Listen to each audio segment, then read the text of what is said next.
Ko ndaizivei kuti ndinotongogona kutongoswera randipinzisa basa.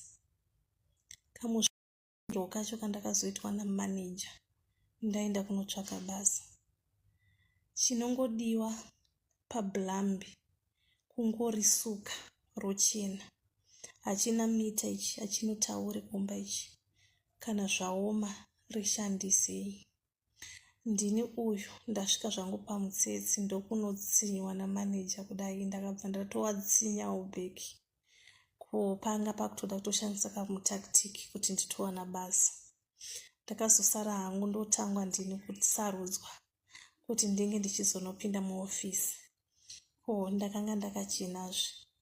Magaro ndinawo ezera rangu, haana hawo kukura, haasi mafotokopi, ndinone maoriginal angu iyayo. Ko zamu zvaro.